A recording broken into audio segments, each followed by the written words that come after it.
দেশের এই ক্রান্তিকলে আপনার সহযোগী ডক্টর মোহাম্মদ ইউনূসের সহযোগিতা প্রয়োজন। যদি আন্দোলন সফল হয়, যদি এই সরকারকে আমরা উৎখাত করতে পারি, তাহলে নতুন সরকারের প্রধান হিসেবে হয়তো আপনাকে দায়িত্ব নিতে হতে পারে। আমরা সেই প্রস্তাব আপনাকে দিয়ে রাখছি। ঢাকা রিপোর্টার্স ইউনিটে আমাকে ডিজিএফআই সংবাদ সম্মেলনটা আয়োজন করে আমাকে হাসপাতাল থেকে নিয়ে যায় এবং তারা বলেছিল যে আন্দোলনে বিএনপি জামাত ঢুকে নাশকতা করছে। আমরা আন্দোলন সমাপ্ত ঘোষণা করছি, যেহেতু সেদিন সরকার কোটার প্রজ্ঞাপন দিয়েছিল। কিন্তু আমরা বলেছিলাম যে এই প্রজ্ঞাপন দিলেও এই কোটা সংস্কার, এত রক্তের উপর দাঁড়িয়ে কোটা সংস্কার আমরা মানছি না এবং আমাদের ভাইদের বোনদের হত্যার দাবিতে এই আন্দোলন চলমান থাকবে। বিরোধী রাজনৈতিক নেতাকর্মী সহ আন্দোলনকারীদের যাদের গ্রেফতার করা হচ্ছে, আমরা তাদের মুক্তির দাবি জানিয়েছিলাম। সেটা আয়নাঘর ছিল ডিজিএফআই এর, যেটা প্রথমে আমাকে গুম করে সেখানে রাখা হয়েছিল।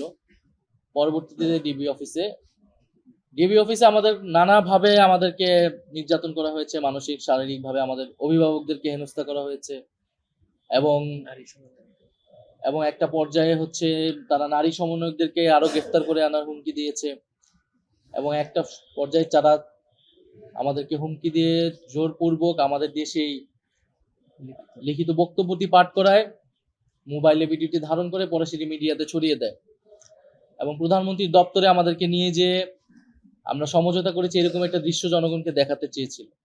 আমরা তখন অনশন শুরু করি এবং বাইরে যেহেতু রিট হয়েছিল, আইনজীবীরা আন্দোলন করছিল, আমাদের শিক্ষকরা এবং সাধারণ মানুষ আন্দোলন করছিল আমাদের মুক্তির দাবিতে।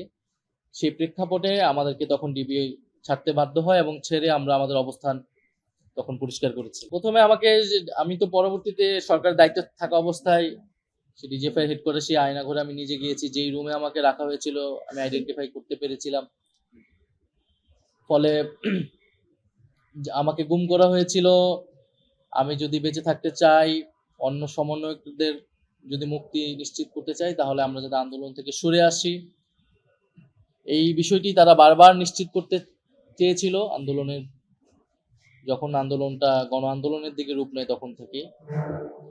ফলে আমার আদালতের কাছে এটাই প্রত্যাশা থাকবে, যাতে এখানে যারাই এই ঘটনার সাথে জড়িত, আমি গতকালও যেটা বলেছি, আজকেও পুনর্বক্তে করছি, পুলিশ, র্যাব, বিজেপি, সেনাবাহিনী, যত বাহিনীর যে সকল সদস্যরা এই হত্যাকাণ্ডে, নির্যাতনে, গুমে অংশগ্রহণ করেছে এবং যাদের নির্দেশনায় এগুলো সংঘটিত হয়েছে, শেখ হাসিনা, স্বরাষ্ট্রমন্ত্রী ওবায়দুল কাদের সহ, তাদের যাতে কঠোর শাস্তি দেওয়া হয়, আমাদের এটাই প্রত্যাশা থাকবে, যাতে দেশবাসী, যারা আন্দোলনকারী, যারা আন্দোলনে হতাহত হয়েছে, তারা সবাই ন্যায় বিচার পায়। আন্দোলনের বিভিন্ন পর্যায়ে গণমাধ্যমের বিভিন্ন রোল ছিল। আসলে আমি 18-19 তারিখের কথাটা বলছি।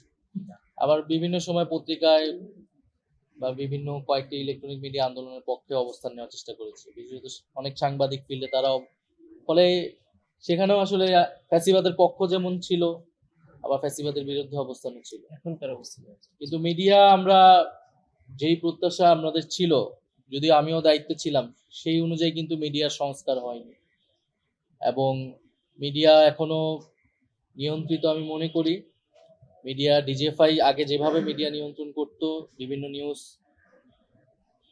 প্রকাশ করত, এখনো সেই চর্চা রয়েছে। রাজনৈতিক দলের নিয়ন্ত্রণ রয়েছে, বিভিন্ন কর্পোরেট প্রতিষ্ঠানের নিয়ন্ত্রণ রয়েছে। আমি যেই সময়টুকু দায়িত্ব পেয়েছিলাম, আমি আমার পক্ষ থেকে গণমাধ্যম সংস্কার কমিশন করেছিলাম। তাদের দায়িত্ব ছিল এই পুরো বিষয়টাকে সংস্কার প্রস্তাবনা করে সরকারের মাধ্যমে এটা বাস্তবায়ন করা। আমরা মিনিস্ট্রি থেকে যে মামলাগুলো হয়েছিল সাংবাদিকদের বিরুদ্ধে, যাদের বিরুদ্ধে অভিযোগ ছিল, একটি কমিটি করা হয়েছিল যারা মামলাগুলো নিয়ে পর্যালোচনা করবে। আইন মন্ত্রণালয় সুপারিশ করবে, সারা সেই সুপারিশও করেছিল।